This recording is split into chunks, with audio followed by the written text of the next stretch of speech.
주윤선 정인에게 질의하겠습니다. 주윤선 정인은 본인이 불편한 얘기를 하기만 한마디만 하기만 하면 째깍 고발을 하는 굉장히 고발 전문가로 알려져 있는데 요즘 많은 사람들이 의아하다고 저한테 제보를 해옵니다. 국정조사에서 분명히 위증을 하면 처벌을 받는 선서를 하고 한 자리에서 있었던 얘기인데도 조윤선 정인에게 굉장히 치명적인 발언이 있었는데도 전혀 고발에 대한 얘기가 없으니까 이걸 꼭 물어봐 달라 이런 얘기가 옵니다. 뭐냐면 정무수석 재임 시절에 최순실과 김장자 등과 함께 근무 시간에 정동춘이 운영하는 마사지샵에 간 것이 적발되어 민정수석실 특별감찰관 조사를 받다가 무마되었다는 제보가 왔습니다. 사실이 아닙니까? 이렇게 우리 한 국조의원이 질문을 했습니다. 그 부분에 대해서 주윤선 증인은 아니라고 대답했습니다. 다시 한번 물어보겠습니다. 단 한 번도 공직자로서 부적절한 일을 해서 문제가 된 적이 없습니까? 없습니다. 그리고 그 부분에 공무 시간에 공무가 아닌 일을 하다가 적발된 적이 없습니까? 없습니다. 최순실을 알지도 못하고 본 적도 없고 얘기한 적도 없습니까? 맞습니다. 그러면 그 부분에 대해서 우리가 나중에 위증 혐의에 관한 추가 고발을 할 때 제가 의사진행 발언을 좀 하겠고요. 정동춘 증인께 묻겠습니다. 정동춘 증인도 좀 위증으로 추가 고발을 좀 해야 되겠다고 제가 생각을 합니다. 왜냐하면 오늘 오전 답변에서 위증을 몇 가지 벌써 하셨어요. 그것도 국민의 대표 앞에서 굉장히 고압적으로 무도하게 답변하시면서 뭐라고 말씀하셨냐면 노승일 부장 징계가 다른 사람들은 반대했는데 증인이 밀어붙인 것이다. 그러니까 다른 사람들 반대가 있었다. 이렇게 얘기했는데 그런 일 없다. 반대한 사람이 누군지 이름을 대라. 잘 확인하고 말해라. 아주 고압적으로 얘기를 하셨어요. 사실 그때 제가 알고 있는 이름을 말을 할까 하다가 또 그분의 실명이 밝혀지는 것이 예의가 아닐까 해서 제가 말을 안 했었는데 어떻게 보면 공교롭게 이렇게 이사회 회의록이 공개가 돼버렸습니다. 지금 11페이지나 되는 회의록을 여러 번 제가 아주 꼼꼼히 줄을 쳐가면서 다 읽어봤습니다. 참석자는 딱 3사람이에요. 증인, 정동춘 증인 1사람, 그 다음에 나머지 2사람. 근데 이 나머지 2사람은 시종일관 보면 노 부장에 대한 중징계를 반대하고 있습니다. 오히려 박 과장이 더 중징계를 받아야 한다고 문제 제기를 하고 있어요. 노 부장에 대한 중징계를 해고를 해야 된다고 계속 주장하는 사람은 증인 1사람밖에 없어요. 그러니까 증인의 얘기가 틀린 거예요. 근데 증인이 굉장히 고압적으로 이 회의록이 공개될 건 몰랐는지 위증을 한 겁니다. 지금 한 이사, A라는 이사는 뭐라고 얘기하냐면 언론에는 최순실 지시에 의해서 증인이 징계하려는 것으로 나온다고 그렇게 알려져 있는데 실제로 그런 것 아닙니까? 이렇게 얘기를 하고 또 계속 증인이 주장을 하니까 언론에 기밀을 유출했기 때문에 중징계를 해야 된다고 계속 주장을 하니까 그 이사 A가 뭐라고 얘기를 하냐면 언론에 유출한 것은 노승일 부장뿐 아니라 박헌영 과장도 확인되지 않은 사실을 재단과 관련이 있는 듯 말하는 등 문제가 아주 많습니다. 이렇게 얘기를 해요. 그리고 또 다른 이사 B는 증인이 해고 조치를 계속 주장을 하니까 해고라는 말까지 나오는 것은 너무 과격합니다. 이렇게 얘기를 해요. 근데 아까 분명히 아침에 증인은 뭐라 그랬냐면 해고는 자기가 얘기한 적이 없다고 계속 잡아댔거든요. 근데 여기도 계속 회의록이 그렇게 나옵니다. 그럼에도 불구하고 증인이 지속적으로 중징계를 주장하니까. 그게 아마 증직이라는 얘기가 있을 텐데요. 네, 잠깐만요. 아니요, 지금 제가 읽고 있습니다. 가만히 계세요. 제가 지금 문맹이 아닙니다. 국어를 몰라서 글자를 몰라서 엉터리 읽는 사람 아닙니다. 경고를 주어 차후에 이런 일이 생기면 옳지 않다는 것만 알리면 되지 않겠습니까? 이렇게 굉장히 경징계를 하자고 이사 B가 얘기해요.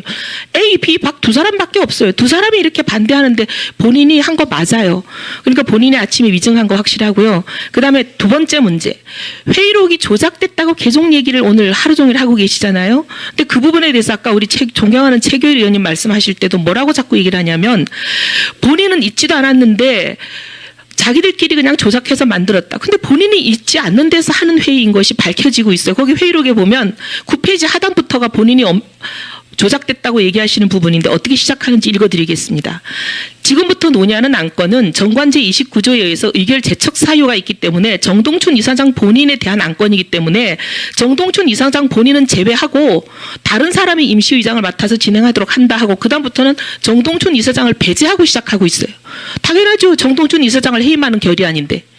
그러니 조작이 아니라 본인은 없는 데서 이루어진 회의가 맞다는 생각이 듭니다. 근데 이런 것을 가지고 계속 본인이 없는데 자기들끼리 만들었다, 조작했다 이렇게 얘기하는 것도 위증의 혐의가 다분해 보이기 때문에 이거는 이 우리 정동춘 이사장을 새로운 위증 혐의를 추가해서 저는 고발할 것을 건의를 하고요. 그다음 또 한 가지. 미르와 K재단은 최순실 사단에 의해서 전횡이 이루어지고 있는 재단입니다. 자금이 어떻게 조달됐느냐 하는 것도 물론 규명이 돼야 되겠지만 그 재원의 성격이 범죄 자금이냐 아니냐 물론 그것도 앞으로 밝혀질 겁니다. 근데 그게 밝혀지는 것과 별개의 문제로 지금 현재까지 목적에 맞게 집행되고 있지 않다. 이거는 모두가 인정하는 바입니다. 이미 규명이 됐고.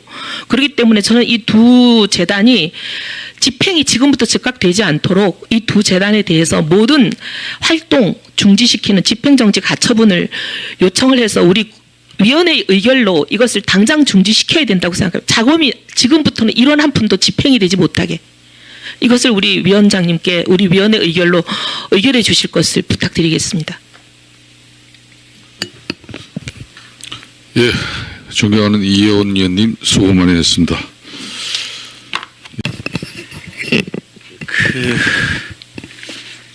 우리 사회가 언제부터 이렇게 뻔뻔해졌을까라는 느낌이 이번 청문회 과정에서 매번 드는 느낌입니다. 가장 기초 중의 기초인 인성, 무엇이 올바른 것인지 이런 부분에 대한 어떤 교육의 중요성에 대한 사회적인 얘기가 다시 한번 뼈저리게 오고 갑니다. 어쨌든 지금 이 청문회를 혹시 특검 관계자나 또는 검찰 관계자께서 보고 계시면 지금 이 얘기를 드리고 싶습니다. 우선 아까 정동춘 증인이 그저 권고에 불과하니까 그 권고 차원에서 듣겠다라고 얘기를 하셨는데 실은 특검이나 검찰 관계자들이 지금 사실 직무를 유기하고 있는 부분이 하나 있습니다. 미르나 K스포츠 재단에 지금 800억대 이상의 자금이 모여 있습니다. 이 자금은 셋 중에 하나입니다. 박근혜 최순실 일당이 뇌물로 받았던 돈인지 아니면 박근혜 최순실 일당이 기업체를 상대로 공갈을 쳐서 이 공갈죄의 피해 금액인 작물이든지 아니면 기존의 검찰이 공소 제기를 했던 직권남용 과정에서 생겨진 모아진 자금이든지 셋 중에 하나입니다. 저 개인적으로는 박근혜 최순실 일당에게 뇌물로 제공된 자금일 가능성이 매우 크다라고 보고 있고 최종적으로 특검에서 그 수사의 결론도 그렇게 나리라고 기대를 하고 있습니다. 어쨌든지 간에 이런 자금을 바탕으로 해서 이 자리에 앉아있는 정동춘 증인 같은 경우는 월 1,200만 원 급여를 받고 있던가요? 맞습니까? 770 정도. 월 770의 급여와 자동차를 제공받는 것으로 알고 있습니다. 이건 있어서는 안 됩니다. 특검 또는 검찰에서는 즉시 이 미르나 K스포츠의 자금 전부에 대해서 범죄 수익의 일종으로 보고 압류 조치를 취해 주시기 바랍니다. 그 부분을 제대로 하지 않으면 특검과 검찰 역시 상당한 비판이 있을 것 같습니다. 그 다음에 조윤선 증인, 마지막으로 한번 물어보겠습니다. 아까 우리 도종환 의원께서 질의할 때 2015년 국정감사에서도 이 블랙리스트에 관한 문제 제기가 있었다고 하니까 그렇다고 답변을 하셨죠. 예, 그 교문위에서도 지적해 주신 사항입니다. 2015년 당시에 증인은 정무수석이었죠. 저는 2015년 5월에 그만뒀습니다. 그러면 2015년 국정감사 당시에는 아무것도 아니었나요? 예, 저는 그냥 쉬고 있었습니다. 쉬고 있었습니까? 예. 저 화면 한번 좀 띄워봐 주실래요? 박근혜 대통령.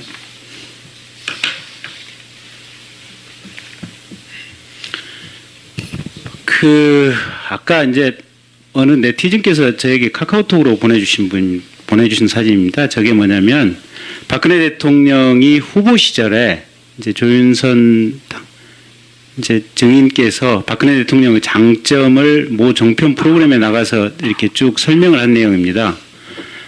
다시 한번 앞으로 첫 화면으로 한번 가볼까요?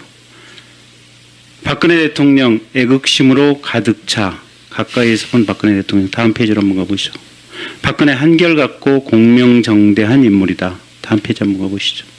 박근혜 소탈한 모습 보여주고 싶을 정도. 다음 페이지 한번 가보시죠. 박근혜 상의하고 소통하는 모습 보여. 한번 다음 페이지 가보시죠. 박근혜 대통령께 배운 건 원칙과 진심이다. 다음 페이지 한번 가보시죠. 믿음, 창의력, 끈기가 박과 나의 공통점이다. 다음 페이지 한번 가보시죠. 끝났나요? 네, 됐습니다.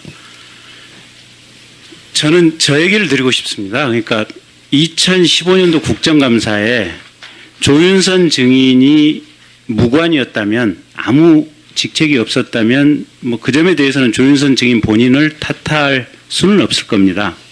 그런데 자, 조윤선 증인이 저렇게 생각했던 박근혜 대통령이 2015년 국정감사에 이미 헌법과 법률을 위반해서 범죄 행위를 저지르고 있는, 문화예술계 블랙리스트라고 하는 범죄 행위를 체계적으로 저지르고 있다는 것이 국정감사장에서 국회의원에 의해서 문제 제기가 됐는데, 원칙을 존중하는 박근혜 대통령, 또 대화와 소통을 한다고 하는 박근혜 대통령이 그 점에 대해서 아무런 내부 조사, 국가 전체적인 진상 조사, 문체부 내부에 대한 조사, 청와대 내부에 대한 조사 전혀 없이 2016년도 최근까지도 그 블랙리스트가 실제 집행되어 왔다고 보여집니다. 그러면 결국 박근혜 정부의 철학, 박근혜 정부의 사고, 아까 하태경 의원께서 정확하게 지적을 했다고 봅니다. 박근혜 대통령의 민주주의에 대한 의식, 사실상 저는 제로라고 봅니다.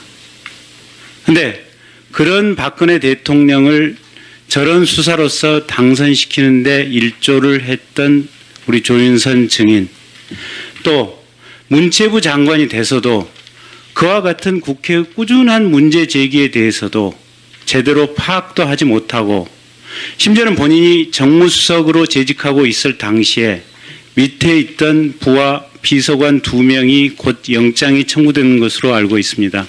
그런 상황임에도 불구하고 여전히 본인의 책임을 회피하기 위해서 말꼬리 잡고 앵무새처럼 같은 말만 반복하는 장관, 이게 현재 박근혜 정부의 문제였다고 저는 개인적으로 생각을 하고 있습니다.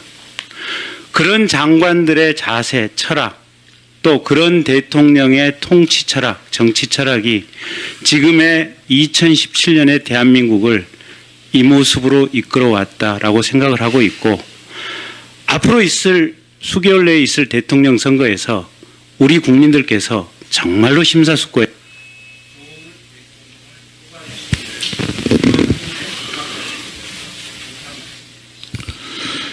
존경하는 김경진 의원님, 좋은 말씀 마무리 감사합니다. 국정조사 특위를 마치면서 제 개인적인 소회를 좀 말씀을 드리려고 합니다.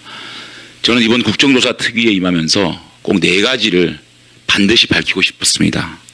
첫째는 세월호 7시간에 대해서 꼭 규명하고 싶었습니다. 제게는 큰 반성의 시간이었습니다. 저도 야인으로 있을 때 청와대에 아무런 잘못이 없다 라는 말을 저도 믿었습니다. 아이들에게 속죄하는 마음으로 우리 아이들의 꽃다운 아이들을 지켜주지 못한 대한민국을 꼭 바로잡고 싶었습니다. 하지만 아무것도 밝히지 못했습니다. 그러나 청와대의 직무유기는 밝혔습니다. 8시 52분에 사고가 났고 9시 9분에 뉴스 속보가 나오는데 대통령은 10시에 서면으로 보고를 받습니다. 10시 15분에 첫 지시를 하는데 세월호는 108도 기울어져 있었고 10시 30분에 특공대 투입을 지시했지만 그 당시 세월호는 완전히 침몰한 상황이었습니다. 청와대 관저와 본관 사이는 걸어서 10분입니다. 대통령은 출근하지 않았고 재택근무하였고 우리 아이들 300명은 수장이 되었습니다. 저는 두 번째, 정경유착의 고리를 반드시 끊고 싶었습니다. 7, 80년대로 역사를 회귀시킨 이 정경유착 반드시 단절하고 싶었습니다. 그러나 청문회장에 쭉 늘어섰던 대기업 총수들이 할아버지에서 손자로 대만이었지 하는 말 다 똑같았습니다. 대한민국은 70년대나 단 하나도 변하지 않았었습니다. 저는 세 번째로 이대 특혜비리 반드시 밝히고 싶었습니다. 우리 젊은이들의 피눈물을 닦아주고 싶었습니다. 대한민국은 결코 공정한 나라라고 얘기할 수 없었습니다. 해도 안 되는 청년들의 희망의 사다리를 뺏어버리는 그런 나라를 바로잡고 싶었습니다. 네 번째는 이 블랙리스트 반드시 규명하고 싶었습니다. 국민의 사상과 표현을 억압하는 작태를 뿌리 뽑고 싶었습니다. 결국은 아무것도 밝히지 못하고 특검으로 모든 것을 넘겨버리는 마음 무척 착잡하고 국민들에게 죄송스러운 마음 이루 말할 수가 없습니다. 우리가 큰 아픔을 겪었습니다. 이 아픔 속에서 우리가 뭔가 얻어야 된다고 생각을 합니다. 다시는 대한민국에 아이들의 목숨을 허무하게 떠나보내는 잔인하고 무책임한 나라가 되지 말아야 되겠습니다. 정경유착의 썩은 냄새가 진동하지 않는 그러한 깨끗한 나라로 만들어야 되겠습니다. 부모의 권력이나 재산의 유무를 떠나 누구에게나 공정하고 성공의 사다리가 제공되는 그런 따뜻한 나라가 됐으면 좋겠습니다. 마음껏 자신의 상상력과 사상과 표현과 창의를 펼칠 수 있는 대한민국이 되었으면 좋겠습니다. 이런 간절한 마음을 제 소회로 담고 제 발언을 마치겠습니다. 이상입니다. 예. 존경하는 장재원 의원님, 예, 수고했습니다. 네, 윤수호입니다.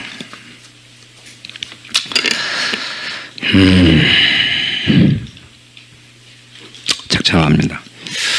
그 정동춘 증인은 지난 12월 15일 4차 청문회 때 최순실에 의해서 추천은 받았지만 K스포츠재단 이사장 낙점은 대통령도 만족했다고 아까 청와대 이야기를 또 했어요. 노승일 증인. 네. 지금 K스포츠 재단과 관련해서 예. 제가 목포에 사는데요. 왔다 갔다 하고 있어요. 밑에서는 난리가 났어요. 이 앞전에도 한번 이야기했는데 무슨 이야기냐면 K스포츠클럽이란 게 있죠. 원래 예, 맞습니다. 예. 알고 계시죠? 예. 대한체육회에서 2013년부터 네. 예를 들면 학교 체육이라든가 AT 체육, 생활체육을 합쳐서 하려고 하는 그런 부분에 네네. 수많은 정부 예산이 같이 투입됩니다. 예, 그렇죠? 맞습니다. 예. 그런데 지금 체육인들이 좌불안석을 것은 K스포츠 재단이 이러한 부분에 대해서 개입해서 장기적인 이 부분을 맡아서 하려고 하고 있다는 의혹을 계속 제기하고 있습니다. 그런 것을 혹시 느끼시고 있습니까? 예, 맞습니다. 그건 사실입니다. 앞전에 28일 모 언론에서 예. 미르와 K스포츠 재단은 17년에 합할 것이다. 네. 그리고 그것은 곧 박근혜 대통령의 퇴임 후에 재단이 될 것이다라는 이야기를 하셨어요. 네네. 그리고 K스포츠 재단이 직원들이 K스포츠 클럽 운영을 위해서 대한체육회, 남양주시청 당진, 고창 등지를 한번 방문한 사실 혹시 알고 계십니까? 예, 맞습니다. 추가적으로 무주 태권도원하고 그 올림픽 예. 공원까지 있었습니다. 예, 그래요. 체육회의 고유 사업인 K스포츠 클럽 운영권을 장악하려고 한 게 아닌가 하는 의혹이 있고 지금 11월부터 제기되고 있고 예, 맞습니다. 작년 3월 25일까지 생활체육회와 전부 통폐합을 하죠. 네, 맞습니다. 그것을 지시를 내립니다. 문제는 국정농단이 몇몇의 잘잘못이 아니라 국가 정책의 모든 분야로 송두리째 바꿔가고 있다는 것입니다. 체육이 됐든 문화가 됐든 의료계가 됐든 교육이 됐든 이것이 가장 심각한 문제다. 그렇기 때문에 여기 앉아서 위증을 했던 어쨌든 간에 여기에 계신 분들은 참고인 빼고요. 그러한 부분의 국민적 공분이고 국정농단의 한 핵심적인 범인에 준하는 부분이다. 그것을 이야기하고 싶은 것입니다. 실제로 이러한 것이 진행될 수 있었던 것은 대단히 안타깝게도 아까 정동춘 증인, yap정 감옥에서 만난 최순실 증인, 그리고 멍롱한 상태에서 국정을 운영하고 4월 16일 7시간 동안 국민을 버리고 자다 일어나서 벙창 두드리는 소리 했던 대통령의 수준이 대한민국을 이렇게 만들었다. 딱 그 수준이다. 그리고 거기에 김기춘과 우병우와 같은 교활하기 그지없는 고위 공직자들의 민낯이 그대로 드러난 것이 이번 농단 사태였다. 그들이 위증을 했던 어쨌든 국민은 이것을 정확히 봤다. 저는 그것이 국민에게 줄 수 있는 우리들의 노력의 결과 중 일부다. 또 하나 있습니다. 여기 앉았던 네로나 하는 재벌들은 노동자들의 피와 땀으로 살찌운 부를 권력자들에게는 수백억씩 갖다 바치면서 그날 당일 청문회 현대차 그룹의 회장의 앞에서 생존권 좀 지켜달라고 하는 노동자들을 폭력으로 짓밟는, 그리고 청문회 끝나면 끝이다 이런 사고로 살아가는 정경유착, 재벌 중심의 경제 구조를 뜯어고치 않고서는 이러한 것은 계속될 것이다. 그리고 남궁건 교수님, 제가 오늘 증인으로서 무엇을 따지고자 한 거 아닙니다. 교수님이십니다. 학문을 전공하고 그것을 풀어내려고 하는 전국에 6만 5천 명의 비정규직 교수가 있고 시간 강사들이 있어요. 그들이 과연 이번에 이화여대 교수님들의 그 행각을 보면서 어떤 생각을 가졌을까? 깊이 한번 되돌아봐 주시기 바랍니다. 저는 세겠습니다. 네. 조인선 증인, 저는 그렇습니다. 권력의 한 중심에 한 세월은 있을 수 있으나 영원하지 않습니다. 그래서 일말의 양심을 갖는 공직자로서의 기본적인 소양을 믿고 싶었습니다. 그럼에도 불구하고 저는 역시 조선 국회의원으로서 30년간 현장에서만 살아온 사람으로서 이것이 대한민국의 모습이구나 하는 것을 다시 한번 배우게 해준 당사자입니다. 그 점을 철저하게 새기겠습니다. 조그만 시간 좀 더 주십시오. 어쩌면 2014년 4월 16일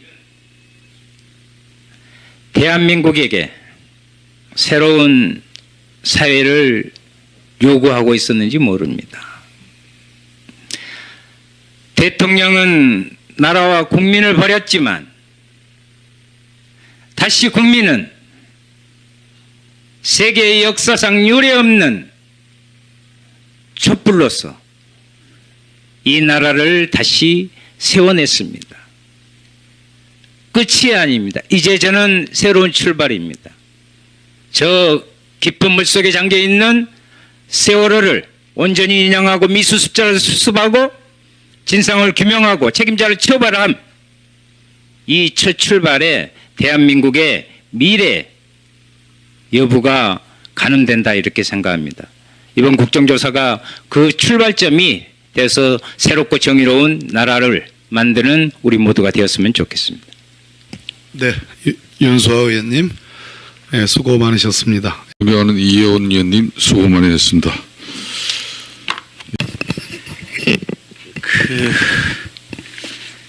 우리 사회가 언제부터 이렇게 뻔뻔해졌을까라는 느낌이 이번 청문회 과정에서 매번 드는 느낌입니다. 이제 가장 기초 중에 기초인 인성, 무엇이 올바른 것인지 이런 부분에 대한 어떤 교육의 중요성에 대한 사회적인 얘기가 다시 한번 뼈저리게 오고 갑니다. 어쨌든 지금 이 청문회를 혹시 특검 관계자나 또는 검찰 관계자께서 보고 계시면 지금 이 얘기를 드리고 싶습니다. 우선 아까 정동춘 증인이 그저 권고에 불과하니까 그 권고 차원에서 듣겠다라고 얘기를 하셨는데 실은 특검이나 검찰 관계자들이 지금 사실 직무를 유기하고 있는 부분이 하나 있습니다. 미르나 K스포츠 재단에 지금 800억대 이상의 자금이 모여 있습니다. 이 자금은 셋 중에 하나입니다. 박근혜 최순실 일당이 뇌물로 받았던 돈인지 아니면 박근혜 최순실 일당이 기업체를 상대로 공갈을 쳐서 이 공갈죄의 피해 금액인 작물이든지 아니면 기존의 검찰이 공소 제기를 했던 직권남용 과정에서 주윤선 정인에게 질의하겠습니다. 주윤선 증인은 본인이 불편한 얘기를 하기만 한마디만 하기만 하면 째깍 고발을 하는 굉장히 고발 전문가로 알려져 있는데 요즘 많은 사람들이 의아하다고 저한테 제보를 해옵니다. 국정조사에서 분명히 위증을 하면 처벌을 받는 선서를 하고 한 자리에서 있었던 얘기인데도 조윤선 정인에게 굉장히 치명적인 발언이 있었는데도 전혀 고발에 대한 얘기가 없으니까 이걸 꼭 물어봐 달라 이런 얘기가 옵니다. 뭐냐면 정무수석 재임 시절에 최순실과 김장자 등과 함께 근무 시간에 정동춘이 운영하는 마사지샵에 간 것이 적발되어 민정수석실 특별감찰관 조사를 받다가 무마되었다는 제보가 왔습니다.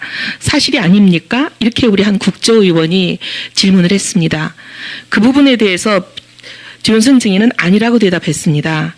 다시 한번 물어보겠습니다. 단 한 번도 공직자로서 부적절한 일을 해서 문제가 된 적이 없습니까?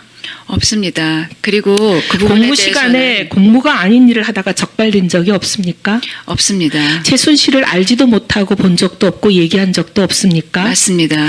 그러면 그 부분에 대해서 우리가 나중에 위증 혐의에 관한 추가 고발을 할 때 제가 의사진행 발언을 좀 하겠고요. 정동춘 증인께 묻겠습니다. 정동춘 증인도 좀 위증으로 추가 고발을 좀 해야 되겠다. 의결 제척 사유가 있기 때문에 정동춘 이사장 본인에 대한 안건이기 때문에 정동춘 이사장 본인은 제외하고 다른 사람이 임시의장을 맡아서 진행하도록 한다 하고 그다음부터는 정동춘 이사장을 배제하고 시작하고 있어요. 당연하죠. 정동춘 이사장을 해임하는 결의안인데. 그러니 조작이 아니라 본인은 없는 데서 이루어진 회의가 맞다는 생각이 듭니다. 그런데 이런 것을 가지고 계속 본인이 없는데 자기들끼리 만들었다, 조작했다 이렇게 얘기하는 것도 위증의 혐의가 다분해 보이기 때문에 이거는 이 우리 정동춘 이사장을 새로운 위증 혐의를 추가해서 저는 고발할 것을 건의를 하고요. 그다음 또 한 가지. 미르와 K재단은 최순실 사단에 의해서 전횡이 이루어지고 있는 재단입니다. 자금이 어떻게 조달됐느냐 하는 것도 물론 규명이 돼야 되겠지만 그 재원의 성격이 범죄 자금이냐 아니냐 물론 그것도 앞으로 밝혀질 겁니다. 근데 그게 밝혀지는 것과 별개의 문제로 지금 현재까지 목적에 맞게 집행되고 있지 않다. 이거는 모두가 인정하는 바입니다. 이미 규명이 됐고. 그렇기 때문에 저는 이 두 재단이 집행이 지금부터 즉각 되지 않도록 이 두 재단에 대해서 모든 활동 중지시키는 집행정지 가처분을 요청을 해서 우리 위원회의 의결로 이것을 당장 중지시켜야 된다고 생각합니다. 자금이 지금부터는 1원 한 푼도 집행이 되지 못하게.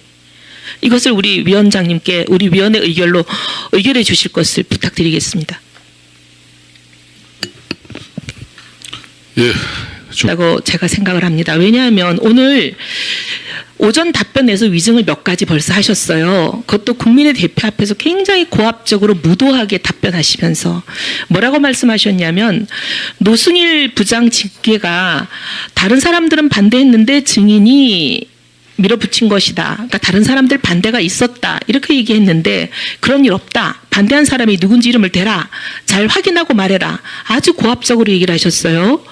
사실 그때 제가 알고 있는 이름을 말을 할까 하다가 또 그분의 실명이 밝혀지는 것이 예의가 아닐까 해서 제가 말을 안 했었는데 어떻게 보면 공교롭게 이렇게 이사회 회의록이 공개가 돼버렸습니다. 지금 11페이지나 되는 회의록을 여러 번 제가 아주 꼼꼼히 줄을 쳐가면서 다 읽어봤습니다. 참석자는 딱 3사람이에요. 증인, 정동춘 증인 1사람, 그 다음에 나머지 2사람. 근데 이 나머지 2사람은 시종일관 보면 노 부장에 대한 중징계를 반대하고 있습니다. 오히려 박 과장이 더 중징계를 받아야 한다고 문제 제기를 하고 있어요. 노 부장에 대한 중징계를 해고를 해야 된다고 계속 주장하는 사람은 증인 1사람밖에 없어요. 그러니까 증인의 얘기가 틀린 거예요. 근데 증인이 굉장히 고압적으로 이 회의록이 공개될 건 몰랐는지 위증을 한 겁니다. 지금 한 이사, A라는 이사는 뭐라고 얘기하냐면 언론에는 최순실 지시에 의해서 증인이 징계하려는 것으로 나온다고 그렇게 알려져 있는데 실제로 그런 것 아닙니까? 이렇게 얘기를 하고 또 계속 증인이 주장을 하니까 언론에 기밀을 유출했기 때문에 중징계를 해야 된다고 계속 주장을 하니까 그 이사 A가 뭐라고 얘기를 하냐면 언론에 유출한 것은 노승일 부장뿐 아니라 박헌영 과장도 확인되지 않은 사실을 재단과 관련이 있는 듯 말하는 등 문제가 아주 많습니다. 이렇게 얘기를 해요. 그리고 또 다른 이사 B는 증인이 해고 조치를 계속 주장을 하니까 해고라는 말까지 나오는 것은 너무 과격합니다. 이렇게 얘기를 해요.